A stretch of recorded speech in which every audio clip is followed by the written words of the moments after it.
Allah Subhanahu wa taala.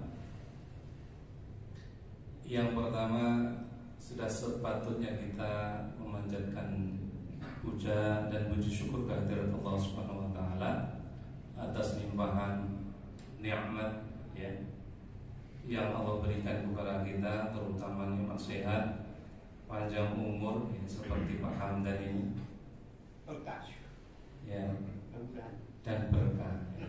Berkah itu maknanya ziyadatul khair, bertambah kebaikan, dibuat ngaji ya, dibuat baca buku, dibuat beramal soleh, itu namanya berkah. Tapi kalau dibuat gable itu nggak berkah, karena nggak ada kebaikannya ya kan. Jadi makna berkah ziyadatul khair, apa yang dia lakukan itu bernilai positif, dalam pandangan Allah bernilai pahala, itu namanya berkah. Banyak orang sebutin barokah, habis itu dibuat tombol togel. Gak ngerti maknanya barokah. Baik, hadirin rahimakumullah. Maka dari itu yang paling ringan dan mudah adalah dengan ucapan alhamdulillah atas nikmat sehat tadi ya. Dan alhamdulillah hari ini jamaahnya bertambah banyak. Semoga tidak menambah khotib atau yang di depan ini semakin ujub gitu ya. Kalau banyak jumlah mustamiknya itu berkurang juga tidak mengurangi keikhlasannya ya gitu. Ini ujian bagi orang yang berbicara di depan Pak. Kalau jumlah jamaahnya itu banyak, dia bangga. Kalau jumlah jamaahnya sedikit, terus mutung gitu kan. Jadi namanya tolabul ilm bagi yang mau berniat berdakwah ya, biarpun satu ya berangkat kan gitu. Begitu juga semoga panjenengan semuanya dijaga keikhlasannya karena Allah Subhanahu wa taala. Yang jelas di antara banyak hikmah, di antara banyak keutamaan menuntut ilmu, satu Pak, Allah mudahkan jalannya ke surga ya. Man salaka thariqan yaltamisu fihi ilman sahalallahu lahu bihi thariqan ilal jannah. Jadi kalau suka meniti jalan untuk mencari ilmu, Allah mudahkan jalannya ke surga. Di sini saya tadi mengajak santri-santri kita, santri PPTQ Pondok Pesantren Tahfidzul Quran Khairul Ummah. Ini tahun pertama jumlahnya 4 Pak ya. Jumlahnya 4 santri. Jadi alhamdulillah semuanya punya bakat jadi santri. Semuanya nurut ya. Jam 3.15 sudah kita bangunkan ya, tahajud dilanjut dengan tilawah Quran, nanti dilanjut sampai 3 pagi, dilanjut sampai jam 7 setelah persiapan seperti makan mandi, jam 7 sudah belajar tahfidzul Quran dan dirasah Islamiyah. Di antara dirasah Islamiyah adalah belajar bahasa Arab mulai dari dasar ya, dan juga mempelajari ilmu-ilmu yang lainnya seperti ilmu bahasa Arab dan ilmu alat yang lainnya, nahwu sorof, juga belajar tarikh ya, tarikh Islam, juga belajar fikih, juga belajar akidah ya. Setiap pada maghrib kita ikutkan kajian. Di rumah ada hari Ahad, Jumat, kemudian Kamis ya, Sabtu ya. Yang enggak ada itu Senin, Selasa, Rabu masih kosong, makanya kita ajak ke sini ya. Sekaligus ini promosi lah ya. Dan mereka istiqomah ya, kita bimbing secara intensif ya. Semoga mereka menjadi anak yang soleh. Jadi kita melanjutkan kajian kita ini adalah pengembangan dari kitab Minhajul Muslim ya. Minhaj itu artinya jalan terang, atau dengan bahasa lain kurikulum ya. Muslim ya, seorang muslim yang kalau kita lihat secara umum isinya ya akidah, ibadah, kemudian adab, kemudian muamalah. Kita berbagi peran ya. Saya mengambil materi akidah dan fikihnya, nanti Ustaz Lutfi ya yang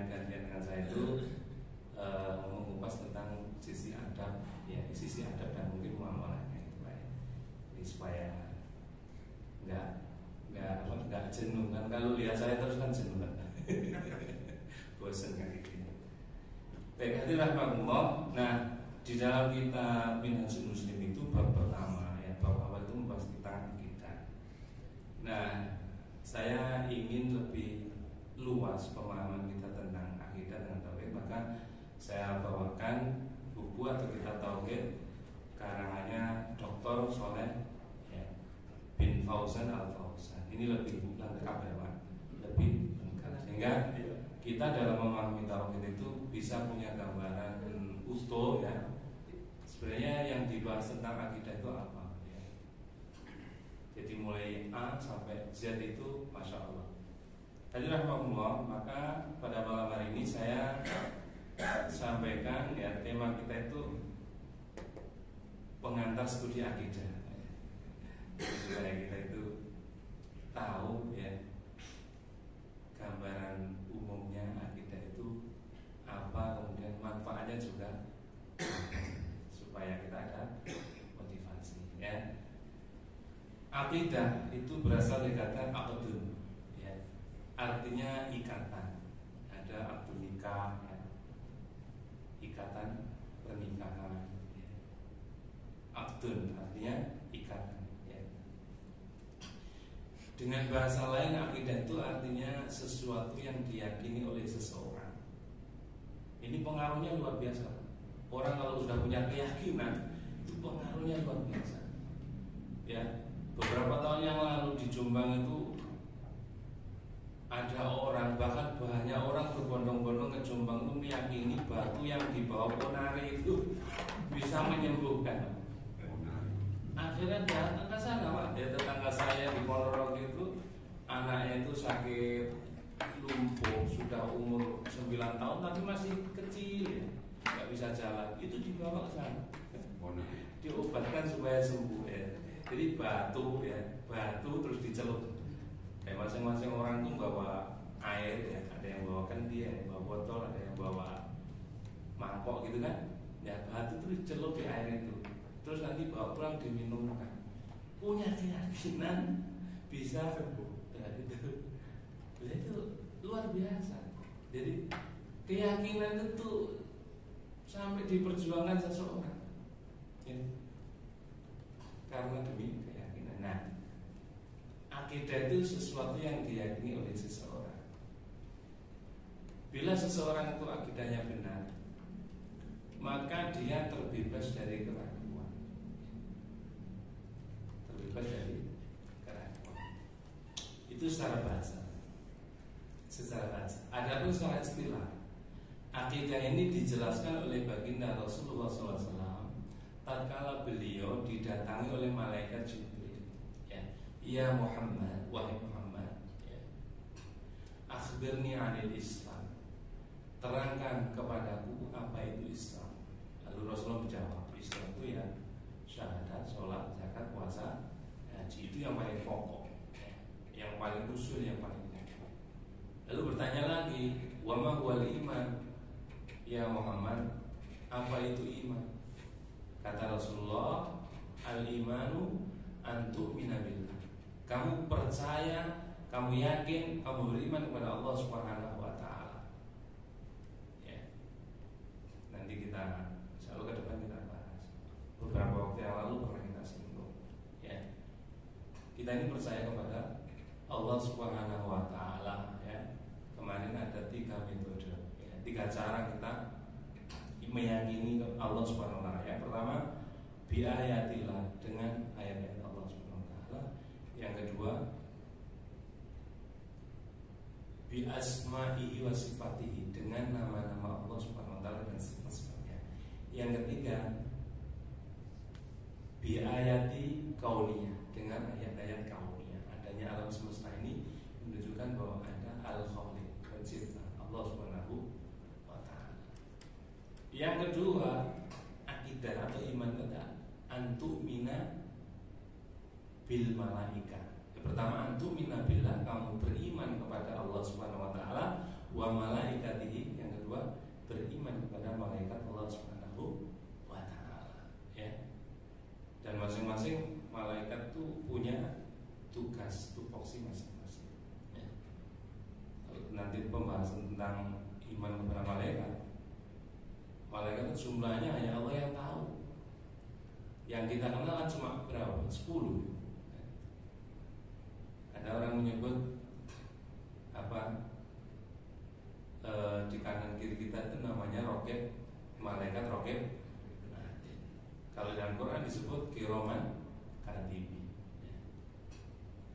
Malaikat Jibril yang paling senior, yang paling besar. Sampai sayapnya itu kalau dibentangkan gini, itu memanjang antara ufuk timur sampai barat. Ma yalfidu min qawlin illa ladaihi raqibun. Tidak ada satu ucapan yang keluar dari lisan seseorang suatu kaum illa melainkan ladaihi, ada di sisinya, sungguh di sisinya, kata Allah, raqibun atid. Ada malaikat yang sangat dekat yang mengawasi, ada malaikat yang selalu hadir. Jadi kalau orang yakin dengan ini, Pak, orang itu akan mengurungkan dari perbuatan salah atau perbuatan dosa. Gak berani. Mau berbohong itu gak berani. Ditambah lagi nanti kata Allah, al-yauma nakhtimu, pada hari kiamat itu kami kunci al-afwahihim, mulut mereka, wa tukallimuna aydihim, berbicara kepada kami, kata Allah, aydihim, tangan-tangan mereka. Jadi kalau lisannya itu dikunci, sudah nggak bisa memberikan hujah di hadapan Allah, tangannya itu ngomong, lapor. Wa tashhadu arjuluhum, dan kaki mereka memberikan kesaksian. Loh, terus kita bisa nggak bisa apa? Nah, yang ketiga, iman itu, akidah itu antumina billah wa malaikati wa kutubi. Iman terhadap kitab-kitab Allah Subhanahu wa taala. Ya. Iman kepada kitab Allah. Ya. Bahwasanya Allah Subhanahu wa taala menurunkan kitab. Allah menurunkan kalamnya melalui malaikat Jibril, yang kemudian dari sekian kitab itu yang Allah turunkan kepada Rasulnya, kepada nabinya, ada yang berupa suhuf, lembaran, ada yang kitab seperti Injil, Taurat, Musa. Yang terakhir adalah Al-Quran, yang fungsi Al-Quran adalah menyempurnakan kitab-kitab sebelumnya. Dzalikal kitabu, itu Al-Quran, la raiba, tidak ada keraguan, fihi, di dalamnya. Hudan sebagai petunjuk. Ya, hudan sebagai petunjuk, bukan sebagai apa? Pajangan. Al-Quran itu sebagai petunjuk, way of life. Kalau kita buka beli elektronik, itu ada petunjuk operasional. Nah, Al-Quran itu petunjuk kita dalam menjalani kehidupan. Lalu yang keempat, wa rusulihi, dan engkau beriman, percaya kepada Rasulnya, ya, kepada Rasulnya. Kata Allah Subhanahu wa taala, inna arsalna ilaikum rasulan syahidan. Inna arsalna ilaikum rasulan syahidan alaikum. Kami turunkan kepada kalian seorang utusan yang menjadi saksi, sebagai saksi. Di antara hikmah Allah turunkan Rasul ke tengah umat manusia, ya, itu bukti maha bijaksananya Allah. Allah setelah menciptakan manusia itu tidak layat rukhum. Jadi Allah tidak membiarkan manusia itu hamlah. Maksudnya begitu saja. Tapi diturunkan di tengah manusia itu kedua, Rasul sebagai teladan. Jadi istilahnya semua tata cara kehidupan seorang hamba yang beriman kepada Allah itu ada pada Rasul. Jadi itu nikmat yang luar biasa, ya.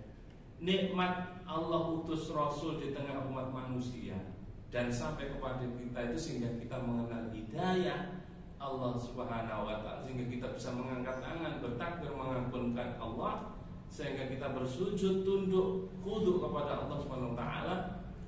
Itu lewat Rasul, ya, lewat Rasul. Kalau nikmat yang lain seperti makan, minum, ya, rezeki, harta berlimpah itu nikmat kecil, ya. Yang itu wa ma indallahi baq wa ma indakum yanfatu. Apa yang di sisi Allah itu kekal, apa yang di sisi manusia itu bakal hilang.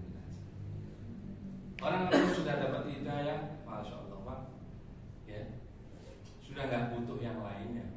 Seperti Bilal bin Rabah, ketika dia masuk Islam dapat hidayah, lalu diketahuan, lalu dibujuk supaya keluar dari Islamnya, ya, ditawari harta, enggak berkembang, ditawari jabatan, enggak berkembang, sampai akhirnya disiksa. Begitu disiksa, ternyata apa? Rasa cintanya kepada Allah itu sudah terlebih dahulu ada dan lebih kuat, kemudian mengalahkan rasa cintanya kepada yang lainnya, bahkan mengalahkan rasa sakit yang dia alami saat disiksa. Orang kalau sudah jatuh cinta, Pak, waduh, di kapan gak kerosok. Orang kalau udah jatuh cinta itu gak bisa di apa namanya, sudah, masya Allah. Lagi cintanya kepada Allah Subhanahu wa ta'ala. Nah, yang kelima, wabil yaumil akhir, beriman kepada hari akhir. Orang yang berakidah, orang yang berkeyakinan terhadap hari akhir, maka dalam hidupnya pada akhirnya dia akan sadar, ya, semua jerih payahnya, misalkan semua bentuk ikhtiarnya, semua perjuangannya dalam hidup ini, ya, pada akhirnya, ya, dia akan bertemu dengan Allah Subhanahu wa ta'ala dan dunia ini akan binasa, akan berakhir, datanglah hari akhir, namanya hari akhir, ya. Makanya kalau semua orang itu kan punya perasaan atau punya angan-angan atau bahkan punya keyakinan nanti hari akhir pasti ada. Istilahnya nem-nemnya orang tuh cuman karena imannya yang tipis itu sehingga kalah dengan nafsunya dan sebagainya. Yang ke berapa Pak? Yang keenam, bil qadar khairi wa syarri. Jadi beriman kepada takdir. Semua inna kulla syai'in khalaqnahu bi qadar. Sebenarnya segala sesuatu kami ciptakan berdasarkan dengan takdir, kata Allah Subhanahu wa ta'ala. Kita ba'da maghrib ini duduk di sini, itu takdir Allah Subhanahu wa ta'ala. Kalau ikhtiar kita, ya kita berjalan dari rumah, saya mau datang ke Al-A'raf, kan gitu. Tapi ada kalau belum takdirnya, orang udah mau jalan ke Al-A'raf, di tengah jalan sakit perut balik. Bisa nggak Pak? Bisa. Makanya kalau ini takdir Allah, ya. Atau tiba-tiba ada tamu, si orang tamu gak sih tuh ke Al-A'raf dan sebagainya. Hadirin mau. Nah, takdir itu ada dua, ada yang menyenangkan, ada yang kurang menyenangkan. Kenapa Allah membuat takdir itu ada dua? Ya, hikmahnya sederhana. Kalau takdir itu baik atau takdir itu enak bagi kita itu disuruh bersyukur. Disuruh bersyukur. Ya, takdir baik itu takdir yang baik dalam pandangan kita itu kadang kan, contoh yang fisik aja Pak. Kita ditakdirkan hidupnya mancung, kan seneng Pak ya. Kita ditakdirkan ganteng, kan seneng. Ya, sungguh prihatin kalau dia sudah dikasih wajah ganteng nggak bersyukur. Kan maksudnya bersyukur. Ditakdirkan kita rezeki ini kuampan, ya, itu disuruh bersyukur. Lalu bentuk syukurnya sarfun ni'am li taatillah. Semua nikmat yang dia dapat itu dicurahkan dalam rangka taat kepada Allah Subhanahu wa taala. Nah itu bukan malah oleh rezeki wae digitu mercon sak berapa kalau hari raya Pak? Itu masih banyak dialami oleh saudara kita. Mercon itu kan dibakar. Beli sampai 1-2 juta Pak, beli mercon. Terus diletuskan. Loh. Manfaatnya apa? Manfaatnya apa? Enggak ada. Ziyadatul khairnya enggak ada, kebaikannya enggak ada. Nah, tapi kalau dapat uang banyak terus kita katakanlah di malam hari raya itu kita belikan atau kita panggil anak yatim, ayo pergi ke mall, kamu milih baju sesukamu, tak bayar ya. Ini kan serbunya ambil taatin. Nah, ada pun takdir yang kurang indah Pak, adalah supaya kita bersabar. Makanya ada kisah, ada seorang laki-laki ganteng dinikahkan dengan seorang perempuan tuh digoyang pasal gak pantas Pak. Ya. Jadi sing lanang ganteng hidupnya maco, sing perempuan pesek. Tapi takdir Allah berjalan. Ini terjadi pernikahan. Qabil tu nikah wa tazwijah bil mahri madhkur. Jadi suami istri. Apa yang terjadi? Maka malam pertama sang perempuan itu mengatakan, Alhamdulillah, aku punya suami ganteng gitu. Ya. Jadi aku bersyukur. Terus sholat sunnah ya. Begitu didatangi suaminya, setelah itu dia sholat sunnah ya. Sunnah Rasul kan setelah ijab qabul itu sholat sunnah Pak. Sebagai ungkapan rasa syukur. Ya kan? Orang bersyukur tuh dapat pahala ya. Si perempuan tadi dapat pahala, baik kan? Sing lanang ya sing sabar yo ya kan. Sing laki-laki sabar gitu. Wis takdir ini ya omane kan gitu kan. Lah, sabar itu dapat pahala enggak? Dapat. Karena bersyukur itu diperintah Allah dan semua yang diperintah Allah itu ibadah. Al aslu fit ta'abbud haram ila ma'umira. Asal dari kata ibadah itu haram kecuali yang diperintah. Lah, yang sabar dapat pahala ya? Dapat. Kenapa? Sabar itu diperintah. Wasbir nafsaka ma'al ladina khalada surga. Bersabarlah kamu. Ya. Sehingga dia sabar. Ya sabar juga perintah. Nah, yang diperintah Allah ibadah. Nah, ibadah juga enggak hanya sujud lah. Sabar itu ibadah. Syukur juga ibadah. Nanti kita akan bahas. Ternyata takut itu ibadah. Takut ibadah. Kenapa? Karena takut itu diperintahkan Allah. Kata Allah, wala takhafuhum wa khafuni. Kamu jangan takut kepada mereka, kepada makhluk. Jangan takut kepada setan, tapi takutlah kepada aku, kata Allah. Nah, berarti kan diperintah.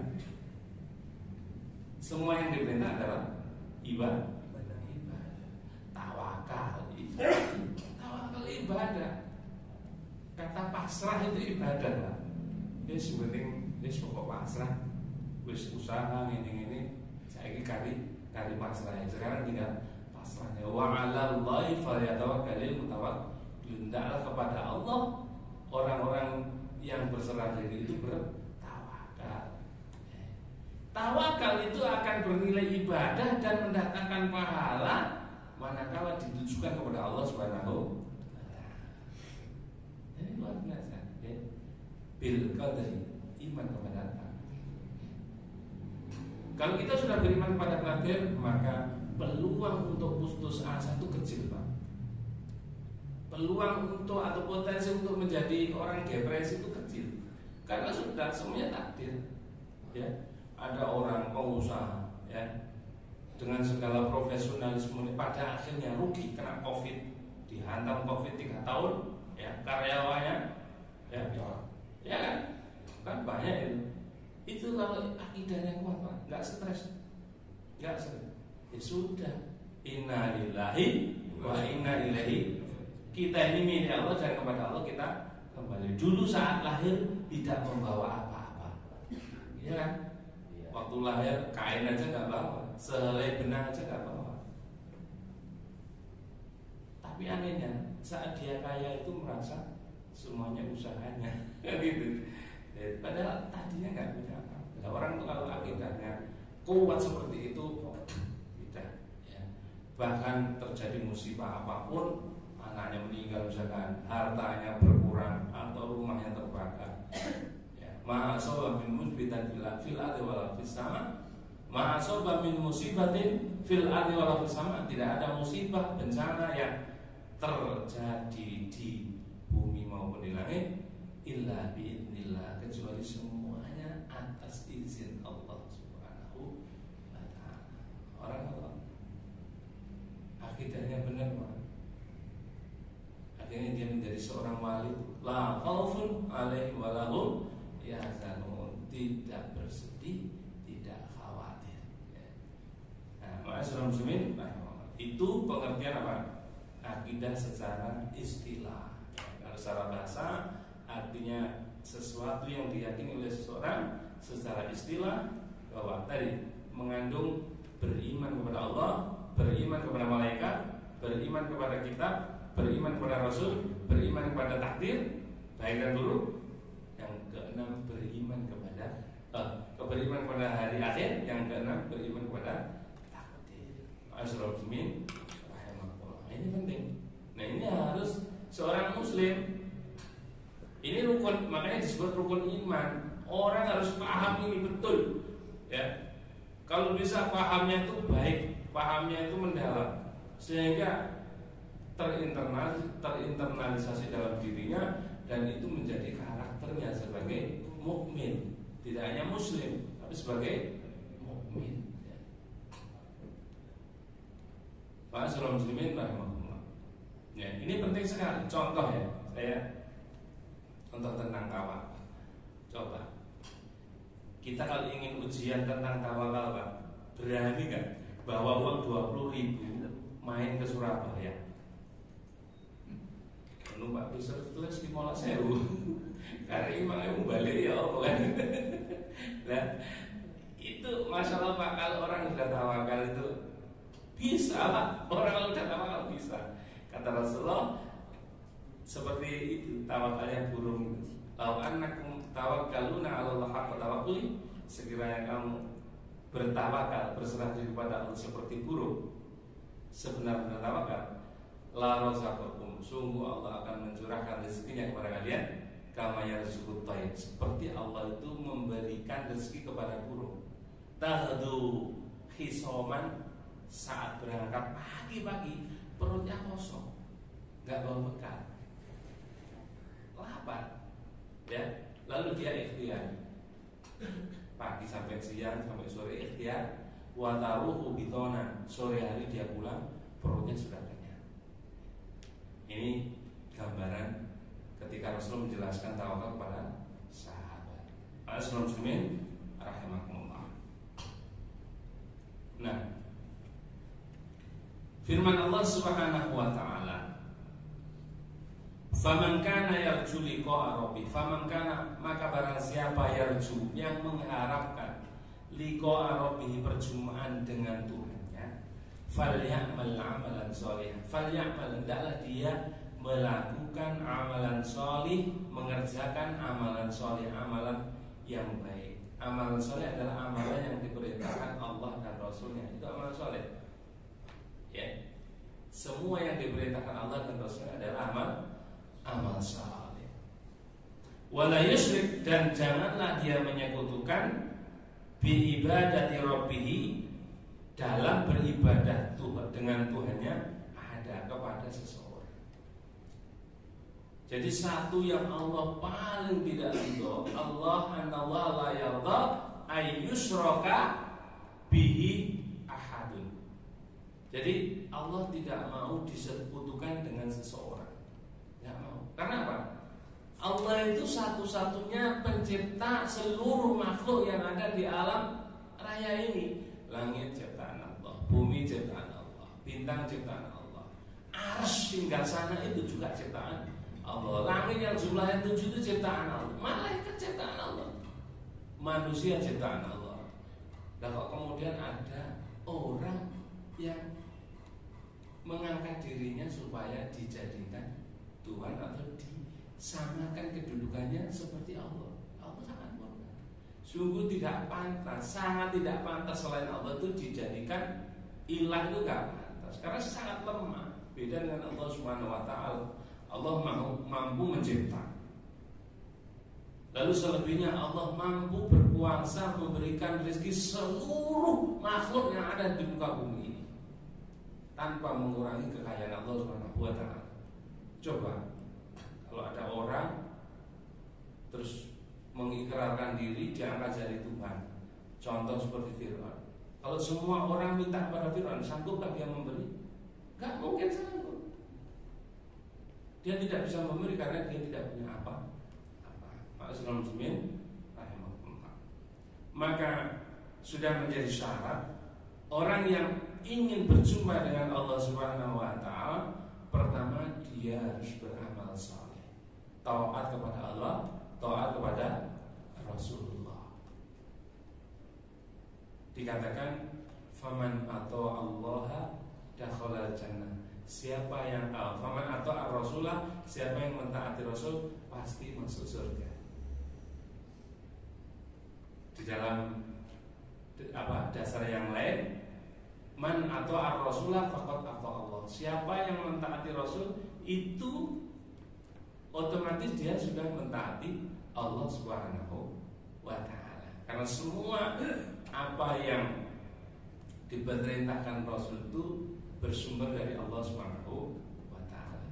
Sebaliknya, wa man asa'a ar-rasulah, siapa yang bermaksiat, mendurhakai Rasul, tidak taat, menentang semua kebijakan Rasul, dakhalan nar, pasti masuk neraka.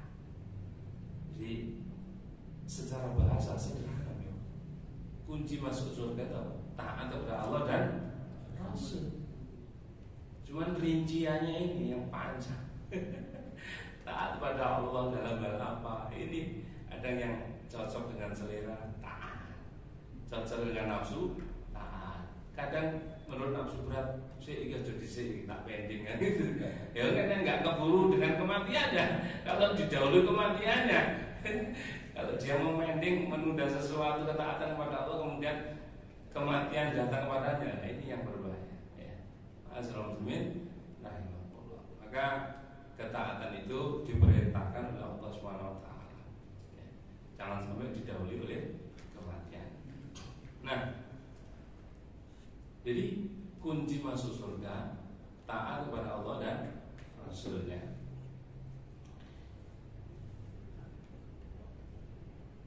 Lalu kemudian dalil yang tadi orang yang ingin berjumpa dengan Allah maka syaratnya dia harus melakukan taat kepada Allah dan Rasul, beramal soleh kan? Wala yusyrik, ini penting. Syarat yang kedua, wala yusyrik, janganlah dia berbuat syirik atau menyekutukan bi ibadati rabbihi, terhadap beribadah kepada Tuhannya, ahada, kepada seseorang. Jangan menyekutukan, mensejajarkan, menyamakan seseorang dengan Allah Subhanahu wa taala. Ya. Kalau ada orang minta kepada makhluk, ya, dalam hal seperti rezeki, sehat, sembuh, kemudian yang itu merupakan hak prerogatif Allah, ya. Kalau ada orang yang minta kepada makhluk seperti itu, berarti dia menyamakan makhluk itu dengan Allah Subhanahu wa taala, ya. Karena al-mujib, yang menjawab atau yang memperkenankan permohonan itu Allah Subhanahu wa taala, selain Allah tidak, ya. Kadang di antara masyarakat awam itu dulu ada, ini ucapan entah bercanda atau gimana ya. Jadi pengen turunnya hujan itu, sampai mereka tuh ngomong menengadah ke langit, "Mbah, udahno sing deres, Mbah." Lah, Mbah iku Mbah sopo kan. Lah ini kan ucapan seperti itu secara kita kan enggak benar, Pak. Enggak benar. Kalau dia bilang Ya Allah, anzil alaina minas sama'i ma'an bidrar. Ya Allah, turunkan kami dari langit hujan yang deras, yang bermanfaat. Ini benar. Kalau yang disebut Allah, kalau yang disebut selain Allah itu banyak. Ada orang datang ke pohon yang di bawahnya ada kuburan, terus dia meminta-minta di situ, ya dengan segala macam bentuk ritualnya. Nah, kalau dia meminta kepada makhluk tentang hal yang sebenarnya hak urusannya Allah, kuasanya Allah, maka itu sama dengan dia menyamakan makhluk itu dengan Allah Subhanahu wa taala. Dari sini makna menyekutukan di situ. Ya. Kadang orang mau ujian, kemudian dia datang ke kuburan. Nah, datangnya itu ngapa? Harus dirinci. Datang itu ngapain? Kalau datangnya dia datang ziarah kubur, zurul kuburo, ya, kunjungilah kubur. Fa inna tudzakirul maut, karena dengan mengunjungi kubur, ziarah kubur itu bisa mengingatkan kematian. Enggak apa-apa. Lalu berdoa kepada Allah, mendoakan si mayat, enggak apa-apa, karena mereka menunggu doa, terutama doa dari keluarganya. Lah kalau dia datang ke situ malah dia yang meminta, ini masalah.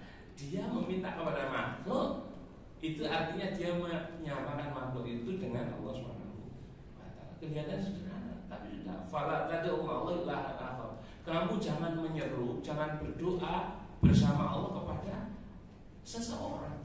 Enggak boleh.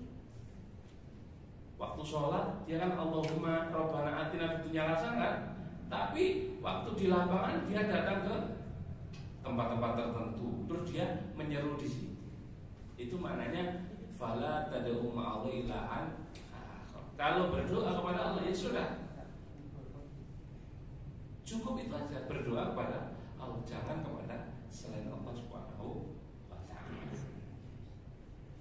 Nah, lalu kemudian konsekuensi dari perbuatan menyekutukan Allah Subhanahu wa taala. Ya, kata Allah Subhanahu wa taala dalam surat As-Zumar, "Wa laqad uhiya ilaika," dan sungguh telah diwahyukan kepadamu wahai Muhammad, "wa ilal ladzina min qablika," dan telah diwahyukan kepada orang-orang sebelummu. Wahyunya apa? La in asyrakta, sungguh jika kamu telah melakukan syirik. Lanya beda, artinya sungguh. Lain asyrokta, asroktanya bentuk fi'il madhi, lampau, berarti telah berbuat syirik. Layah batona, sungguh benar-benar akan sirna, akan lenyap amaluka, amal perbuatan. Orang sudah sholat, orang sudah ngaji, kalau orang sudah puasa di bulan Ramadan, orang sudah haji, terus dia melakukan persembahan kepada selain Allah, dia meminta kepada selain Allah, dia mengadu kepada selain Allah Subhanahu wa taala. Ya. Dia datang ke, contoh misalkan ke laut selatan, dia melarung sesaji, dia persembahkan kepada selain Allah, lalu dia berdoa kepada selain Allah tersebut. Lain asyrokta, jika kamu berbuat seperti itu, syirik besar dalam arti layak batona, sungguh benar-benar akan lenyap amaluka, amal perbuatan. Ini Pak. Jadi perbuatan syirik besar itu bisa melenyapkan amal yang sudah kita lakukan. Ya.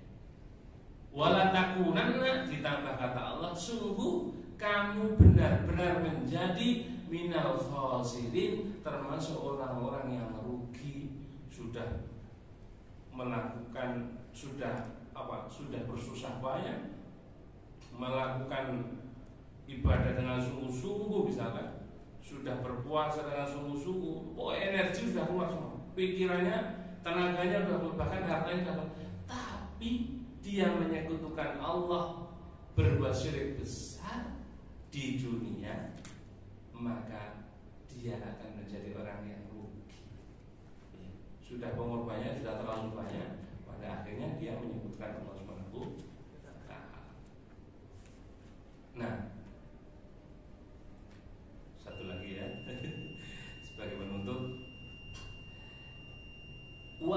Walaqad ba'asna, dan sungguh telah kami utus fi kulli ummatin, di setiap zaman atau umat, Rasulullah, seorang utusan.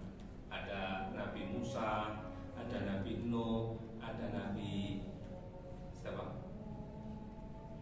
Daud, ada Nabi Soleh, banyak ke bawah sampai Nabi Isa. Setelah itu 600 tahun kemudian Allah utus Muhammad SAW.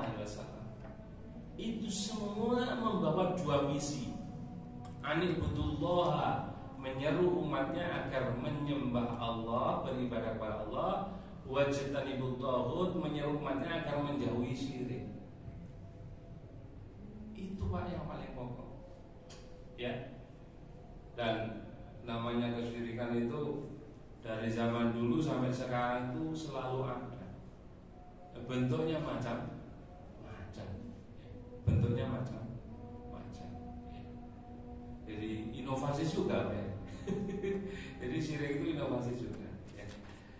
Ma'asyiral muslimin rahmatullah, hati-hati Pak. Kalau Bapak pernah lihat di toko-toko itu, di pinggirnya kasir itu ada boneka goyang-goyang itu kalau diniatkan atau diyakini bahwa dengan ini akan melancarkan rezeki, loh ini Pak. Jangan jualan, kemudian beli yang kayak gitu, entah berapa juta belinya. Terus kemudian ini dikatakan, oh ini bisa mendatangkan rezeki, bisa melariskan dagangan. Loh, keyakinan seperti itu Pak, ini bisa merusak tauhid, bisa merusak akidah. Karena hakikatnya bukan benda itu. Semua orang yang datang itu atas takdir Allah, atas apa? Izin Allah. Allah yang menggerakkan datang ke situ. Bahkan ikhtiar kita pun itu bukan penentu rezeki kita.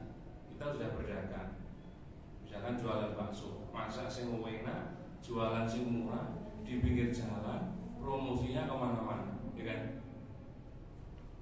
Kalau laris bukan semata-mata ikhtiarnya itu, tetapi takdir Allah Subhanahu wa ta'ala yang menggerakkan seseorang datang ke situ. Ya.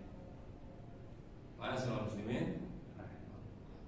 Jadi betapa pentingnya akidah ini, sampai-sampai tadi dijelaskan, ternyata misi semua Rasul yang Allah utus di tengah umat manusia itu ngajak orang nyembah Allah, menjauhi syirik. Nah, orang yang ngajak menyembah, orang yang ngajak orang nyembah Allah dan menjauhi syirik, yaitu tidak terlalu banyak. Kajian-kajian yang bahas akidah itu dipandang berat dan kurang menarik, gitu kan, jenuh gitu. Kan seperti itu. Tapi kenyataannya memang seperti itu. Misinya para minimal ya, dalam kajian ini target kita adalah kita ini paham ya, sehingga kita, keluarga kita, anak-anak kita yang menjadi lingkungan terdekat kita ini terselamatkan, akidahnya benar ya, sehingga bisa bertemu dengan Allah Subhanahu wa ta'ala ya. Saya kira ini dulu pengantar studi kita. Semoga bisa kita lanjutkan di beberapa pertemuan yang akan datang ya. Demikian sampaikan, semoga bermanfaat. Terima kasih atas perhatiannya dan mohon maaf atas segala kekurangannya. Usikum wa nafsi bitaqwa. Subhanakallahumma wa